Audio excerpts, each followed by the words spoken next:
Welcome. आज का हम लोग का video session types of pronoun का पार्ट सेकंड है। फर्स्ट पार्ट में हम लोगों ने देखा था personal pronoun, possessive pronoun and reflexive pronoun के बारे में। अगर उस वीडियो सेशन को आप लोगों ने मिस किया है तो आई बटन में जाके देख सकते हैं। चलिए आज का टॉपिक हम लोग शुरू करते हैं। Relative pronoun. रिलेटिव प्रोनाउन का अगर हम लोग बात करते हैं तो इसमें रिलेशन की बात होती है। प्रोनाउन का रिलेशन, संबंध किसके साथ? नाउन के साथ। अगर हम एक सेंटेंस बोलें, she is a girl whom I helped yesterday. whom जो वर्ड है, जो एक रिलेटिव प्रोनाउन है, वो को रिलेट करती है किसके साथ? गर्ल के साथ, नाउन के साथ, कि यही वही लड़की है जिसकी मदद मैंने कल की थी। तो whom जो वर्ड है वो रिलेटिव प्रोनाउन के रूप में सेंटेंस में यूज होते हैं। डिफिनेशन क्या है? A relative pronoun relates to a noun it is describing. ऐसे प्रोनाउन वर्ड जो नाउन के साथ सेंटेंस में संबंध रखते हैं, रिलेशन को शो आउट करते हैं। This pronoun refers to a person, animal और thing which is called it antecedent. Antecedent का अर्थ क्या होता है? पहले वर्ड, प्रोनाउन वर्ड के पहले क्या हो सकते हैं? नाउन किस फॉर्म में हो सकते हैं? पर्सन, एनिमल और थिंग को। इन अ शॉर्ट यदि बोले तो रिलेटिव प्रोनाउन में क्या होता है कि ऐसे प्रोनाउन वर्ड जो नाउन को रिलेट करते हैं, नाउन के बारे में बताते हैं, डिनोट आउट करते हैं, तो वो हमारे रिलेटिव प्रोनाउन के अंतर्गत आते हैं। Who, whom, what, that, which, whose, these are the words used as a relative pronoun in a sentence. Who and whom, antecedent used as a person, which means who and whom is used as a relative pronoun to denote a person. Let us see the example. I know the girl who won the award. Here the word who, which is a relative pronoun, tells us about the noun, the person, the girl. The court punished the person whom opposition parties were supporting.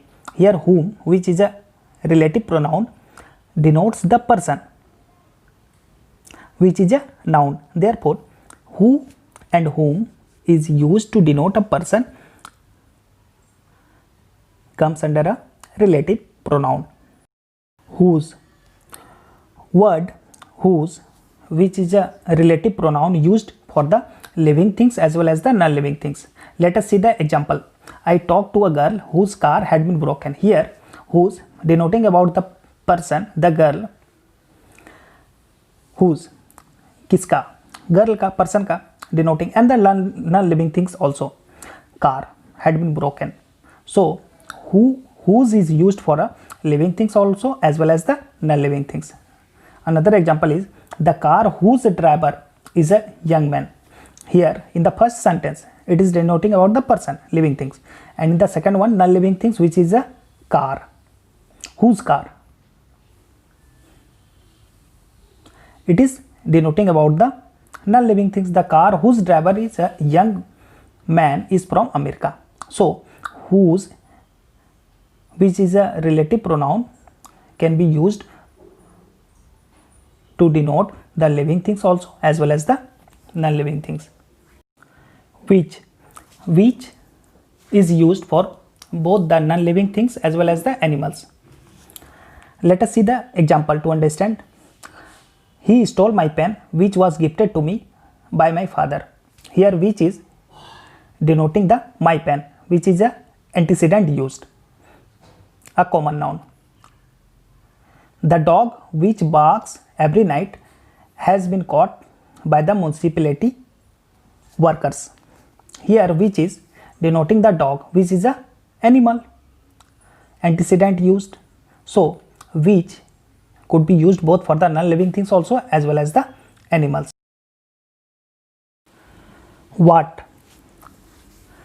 Word what is used as a relative pronoun in which no antecedent precedes, which means before that no antecedent is used.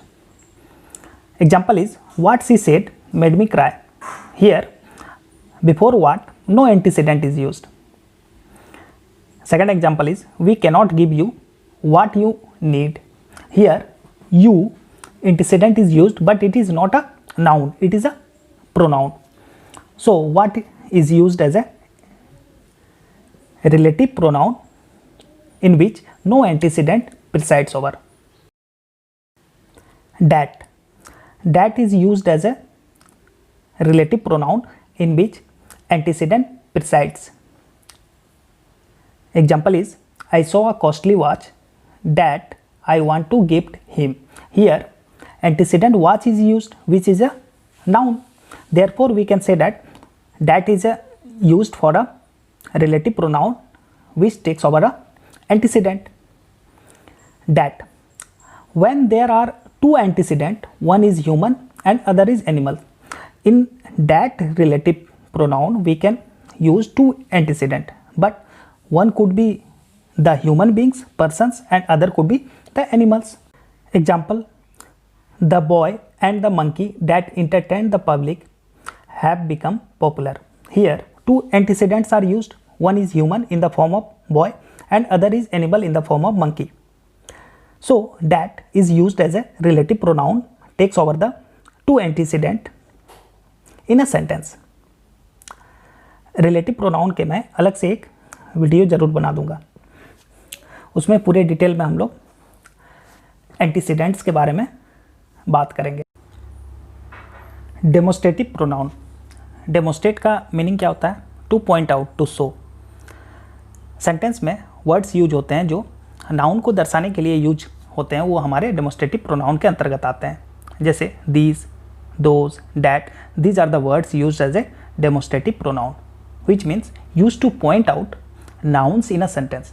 Definition हमारा क्या है? Words used to indicate nouns in a sentence. ऐसे words जो sentences में noun को point out करने के लिए, दर्शाने के लिए यूज होते हैं, वो हमारे demonstrative pronoun के अंतर्गत आते हैं. These, that, these, those, these are the words used as a demonstrative pronoun.